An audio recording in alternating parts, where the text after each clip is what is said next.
तो क्या हालचाल सत श्री अकाल, मैं हूं नियॉन मैन एंड गाइस आज हम लोग बात करने वाले एक 19-year-old टीचर के बहुत ही डिस्टर्बिंग न्यूज के बारे में। तो बहुत ही सीरियस प्रोटेस्ट किए जा रहे हैं। Justice for Manisha is trending everywhere after the brutal murder of a 19-year-old teacher. जहां भिवानी डिस्ट्रिक्ट में ये एक प्ले स्कूल टीचर थी एंड अचानक से अगस्त 13 को उनका बॉडी पाया गया इन अ वेरी डिस्टर्बिंग कंडीशन। उनके फैमिली ने बताया कि Manisha was missing since August 11th। वो घर से निकली थी एक पास ही के नर्सिंग कॉलेज में to enquire about admission and जब वो वापस नहीं आई थी तो उनके फैमिली अप्रोच किए थे पुलिस को, बट एलिजेडली वो ऑफिसर्स ये कंप्लेंट को सीरियसली नहीं ले रहे थे। वो सजेस्ट करने लगे कि वो कहीं भाग गई होगी एंड वो अपने से वापस आ जाएगी। एंड आफ्टर 2 days उनका बॉडी वाज फाउंड। तो उनके फैमिली अब रिफ्यूज कर दे रहे फ्यूनरल होल्ड करने से जब तक कि स्ट्रिक्ट एक्शन नहीं लिया जाएगा क्रिमिनल्स के खिलाफ। एंड वो पुलिस के खिलाफ भी एलिगेशंस लगाए फॉर नेग्लिजेंट बिहेवियर कि वो डिले किए थे इन रजिस्टरिंग देयर कंप्लेंट। अब हरियाणा की चीफ मिनिस्टर भी बाहर निकलकर स्टेटमेंट दिए। वो प्रॉमिस किए कि जो भी ये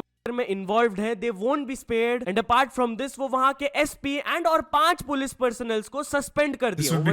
लेकिन लोगों के लिए ये इनफ नहीं है। थाउजेंड्स ऑफ लोग प्रोटेस्ट करना स्टार्ट कर दिया and they are demanding for strict action. वो लोग जस्टिस डिमांड कर रहे हैं फॉर मनीषा। इसके बाद एक पुलिस ऑफिसर ने कंफर्म किया कि 6 इन्वेस्टिगेशन टीम्स उन्होंने फॉर्म किया है। उनका पोस्टमार्टम रिपोर्ट भी आएगा and further investigation is underway. Everyone is hoping कि हम लोग को आंसर्स मिले कि एग्जैक्टली हुआ क्या एंड मनीषा को जस्टिस मिले। तो चलिए अब आगे बढ़ते हम लोग बात करने वाले हैं अपूर्वा दी रेबल किड के बारे में। तो अपूर्वा दी रेबल किड के एक्स उनके खिलाफ चीटिंग के एलिगेशंस लगाए एंड उनके फ्रेंड सूफी मोतीवाला भी फ्रेंडशिप तोड़ दिए उनके साथ। यस, एक बहुत बड़ा ई लफड़ा स्टार्ट हो गया जब अपूर्वा के एक्स उत्सव लफड़ा ओके जिनका ब्रेकअप हुआ था अर्ली 2024 में फ्यू मंथ्स के लिए they dated each other. A couple of days ago Utsav अपने इंस्टाग्राम में एक diss track kind of song upload किए जहां पर वो काफी एलिगेशंस लगाए अपूर्वा के खिलाफ। And the biggest one was कि Apoorva allegedly cheated on him during the relationship. एक लाइन उन्होंने डाला था चीट करके पकड़े जाने पे जिसे शर्म ना आए। एंड उन्होंने इस रील के नीचे कैप्शन में वार्निंग भी दिया अपूर्वा को कि अगर अभी कोई बकवास करी तुमने तो मैं सीधा प्रूफ्स निकालूंगा। एक बड़ा फॉलोइंग होना doesn't give you the right to bully and spread false narratives on others। जब मेरे को falsely paint किया जा रहा था as a cheat, as an abuser, मैं तुमको and तुम्हारे एजेंसी को रीच आउट किया था to find a way to deal with this hate। Instead मेरे को जवाब मिला था कि तुम कुछ भी नहीं हो, you should be happy that you dated her। तो यही nobody के तरफ से आज ये जवाब मिल रहा है तुमको। You tried your level best but I'm still here, still standing। सच्चाई को फॉलोअर्स की जरूरत नहीं पड़ती,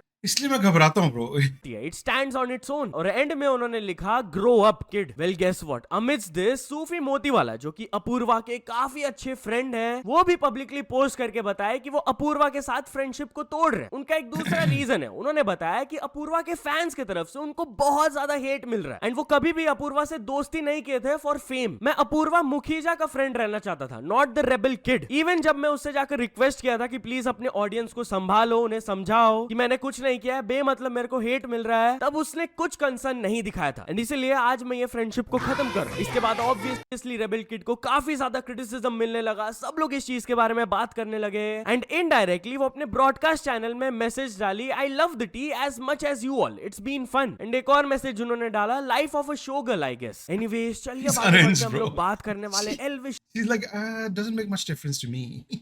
यादव के बारे में। तो एल्विश यादव अपने हाउस फायरिंग केस पर रिएक्ट किए। यस, लास्ट वीडियो में मैंने आप लोगों को पूरा डिटेल्स दिया था, अगर आपको जानना है तो जाकर देख लेना। बट या ऑफ कोर्स उनके फैंस काफी ज्यादा कंसर्न थे, तो मैसेज देते हुए अपने स्टोरी में लिखे, I would like to extend my sincere gratitude for your good wishes. मैं और मेरी फैमिली सेफ है, your kind thoughts and concern are truly appreciated, thank you. Khagesh भी इस इंसिडेंट पर रिएक्ट करते हुए ट्वीट किए, the news of firing on Elvish Yadav's house is scary, I hope कि पूरा फैमिली सेफ है। एंड पुनीत सुपरस्टार भी सिचुएशन पर रिएक्ट करते हुए ये रील अपलोड किए। एल्विश मेरे भाई, तू टेंशन मतलब मैं 1 घंटे में तेरे पास पहुंच रहा हूँ और तेरे को अगर किसी ने टच भी करने की कोशिश करी ना, उसका कुत्ता बना दूंगा, ये याद रखियो।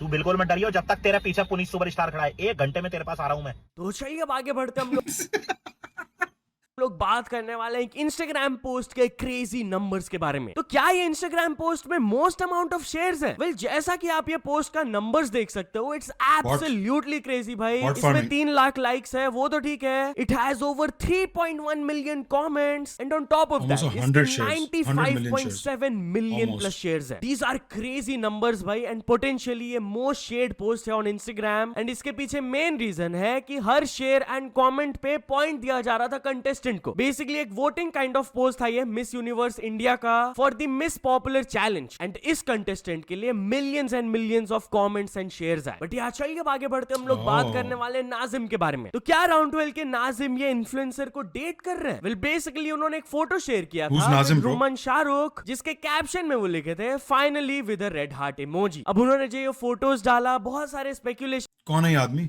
फैनने लगे कि क्या वो रियली में उन्हें डेट कर रहे हैं या फिर ये एक वही आशीष चंचलानी एंड एली जैसा सिमिलर पब्लिसिटी स्टंट है। क्योंकि आशीष भी जब अपना फर्स्ट फोटो शेयर किए थे एली के साथ, वो कैप्शन में यही सेम चीज लिखे थे, finally with a red heart emoji. तो या तो चलिए अब आगे बढ़ते हम लोग बात करने वाले फरहान अख्तर वर्सेस नसीरुद्दीन शाह के बारे में। तो एक्टर्स फरहान अख्तर एंड नसीरुद्दीन शाह के बीच में लफड़ा स्टार्ट हो गया। बेसिकली एक पुराने इंटरव्यू में नसीरुद्दीन शाह फरहान अख्तर के एक्टिंग को क्रिटिसाइज किए थे, बोलते हुए कि उन्हें उनका एक्टिंग उतना पसंद नहीं है। वेल रिसेंटली एक इंटरव्यू के दौरान फरहान ये स्टेटमेंट पर रिएक्ट करते हुए कहे कि मैं फिल्म्स 25 साल से ज्यादा करते हुए आ रहा हूँ। बहुत सारे ऐसे एक्टर्स, डायरेक्टर्स, राइटर्स हैं जो कि मेरे से 10 साल बाद डेब्यू किए, एंड अगर मेरे को उनके काम में कुछ कमियां दिखती है या फिर मुझे उन्हें कोई एडवाइस देना होता है तो genuinely I would just pick up the phone and call them. तो अगर नसीरुद्दीन शाह भी जेन्युइनली वो चीज फील करते थे मेरे बारे में, वो मेरे डैड, मेरी मॉम एंड मुझे भी जानते हैं। हम लोग जिंदगी ना मिलेगी दोबारा मूवी में भी एक साथ काम कर चुके हैं, तो it would have been the easiest thing to reach out to me personally. Anyways चलिए अब आगे हम लोग बात करने वाले व्लादिमीर पुतिन के एक बहुत ही वियर्ड न्यूज के बारे में। तो रशियन प्रेसिडेंट व्लादिमीर पुतिन जब अमेरिका रिसेंटली गए थे, उनके बॉडीगार्ड्स एक पूप सूटकेस कैरी करके गए थे। यस लिटरली ये सूटकेस को इसलिए कैरी करके ले जाया गया था ताकि पुतिन के पूप को वापस ले जाया जाए, क्योंकि वो लोग नहीं चाहते हैं कि कोई भी फॉरेन कंट्री उनके सैंपल्स को एनालाइज करके उनका हेल्थ इंफॉर्मेशन निकाल पाए। ये चीज फर्स्ट टाइम नहीं किया गया, रिपोर्टेडली सालों से उनके बॉडीगार्ड्स ये चीज कर रहे हैं ताकि उनके डीएनए के थ्रू कोई भी इंफॉर्मेशन ना निकाला जाए। एनीवे चलिए आगे बढ़ते हैं। Crazy level bro,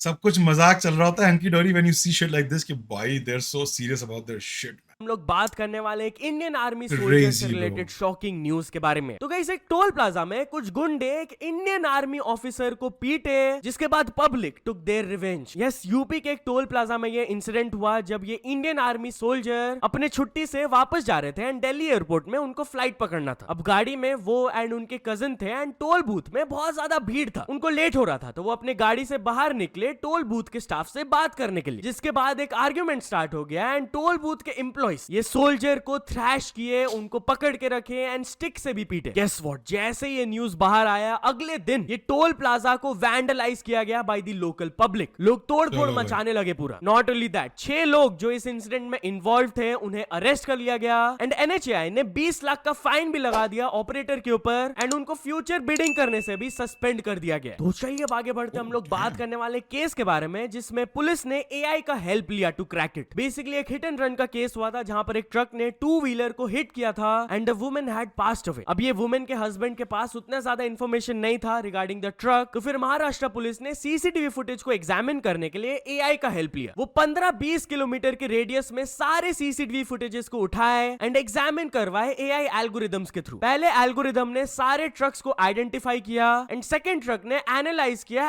average speed of these trucks को, ताकि एक आइडिया मिल पाए कि किस ट्रक ने ये किया है। On the basis of these 2 AI algorithms एक ट्रक को आइडेंटिफाई किया गया एंड फिर नेक्स्ट डे वो ट्रक वाले को अरेस्ट किया गया। It got seized and within 36 hours AI के हेल्प से ये केस को क्रैक किया गया। तो चलिए अब आगे बढ़ते हम लोग बात करने वाले This is next level but also very dangerous bro. के बारे में जो कि पोटेंशियली ह्यूमन बेबीज को जन्म दे सकता है। यस चाइना में एक ऐसे रोबोट को डेवलप किया जा रहा है जहां पर the fetus is expected to grow inside the artificial womb of a robot. अब साइंटिस्ट ने एग्जैक्टली तो नहीं बताया कि वो कैसे एग एंड स्पर्म को फर्टिलाइज करेंगे रोबोट के अंदर, बट अगर तो ये टेक्नोलॉजी सक्सेसफुल होता है तो this will help infertile couples और इंडिविजुअल्स जिनको बायोलॉजिकल प्रेगनेंसी नहीं करना है। बताया जा रहा है कि इसका फर्स्ट प्रोटोटाइप 2026 तक डेवलप हो जाएगा एंड उसका estimated cost will be around $14,000। तो चलिए अब आगे बढ़ते हम लोग बात करने वाले एक इंडियन ओरिजिन डिलीवरी मैन के बारे में जिन्हें ग्लोबली अप्रिशिएट किया जा रहा है। तो गाइस ऑस्ट्रेलिया के this guy is such a delivery man का फुटेज अभी सरफेस कर रहा दिल दुख है। रहा है मेरा आप लोग देख सकते हो कि पहले तो वो अपने काम को अच्छे से किए, डिलीवरी कर दिया बॉक्स को, बट देन वहां पर बारिश हो रही थी तो उन्होंने एक एक्स्ट्रा कदम उठाया। वो नोटिस किया कि बाहर कपड़ा सूख रहा था तो वो कपड़े को फोल्ड करके शेल्टर के अंदर रख दिए ताकि वो गीला ना हो जाए बारिश में। अब ये जो उन्होंने एक्स्ट्रा इनिशिएटिव लिया, हाउस ओनर को ये चीज इतना अच्छा लगा, she made a video about it and it went viral. सब लोग उनको अप्रिशिएट कर रहे हैं इस चीज के लिए। जिसके बाद ये house owner personally delivery man से मिली, उन्हें थैंक यू बोली एंड उन्हें ग्लोबल अटेंशन मिला फॉर दिस काइंड एक्ट। तो चलिए अब आगे बढ़ते हम लोग बात करने वाले हैं जो कि एक बच्चे को रेस्क्यू किए from a locked car. Yes, Telangana से वाला न्यूज आ रहा है कि एक बच्चा शायद से गाड़ी के अंदर लॉक हो गया था, चाबी अंदर ही रह गया था। तो एक यूथ अपना दिमाग को यूज करके वो बच्चे को बहुत ही अच्छे तरीके से गाइड किया था कि कैसे वो लॉक को खोल सकता है। वो मोबाइल फोन के थ्रू बहुत ही अच्छे से गाइड कर रहे थे एंड इवेंचुअली जब उन्होंने रेस्क्यू कर दिया तब कुछ ऐसे रिएक्शंस आए। That's very smart, man. Cell phones bro, बच्चा बात सुने ना सुने, सेल फोन पे जो नजर आ रहा है वो कर लेगा। फोन पे देख के कर लिया बच्चे ने।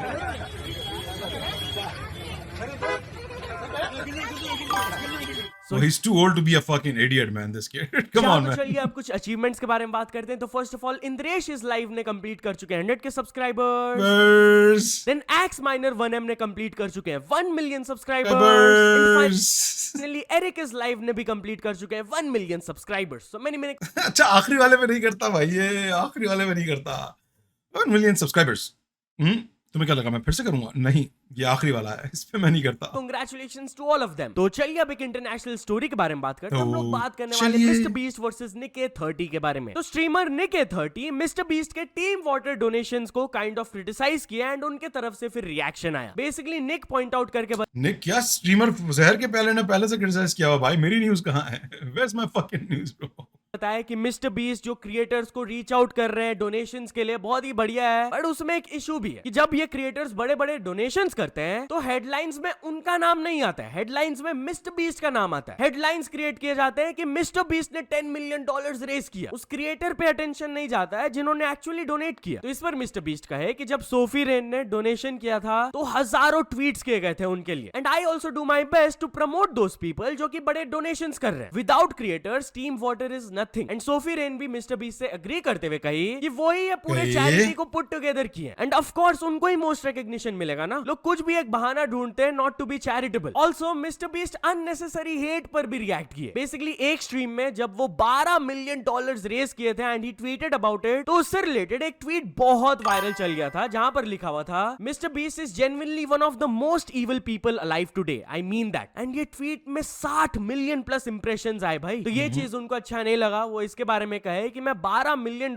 रेज किया for charity, for saving countless of people from dying and Twitter में नैरेटिव चलता है Mister Beast is evil. So या तो चलो दोस्तों आज के वीडियो के लिए बस इतना ही। अगर आपको ये वीडियो थोड़ा सा भी पसंद आया हो तो लाइक कर देना, चैनल को अभी तक सब्सक्राइब नहीं किया हो तो जल्दी से जल्दी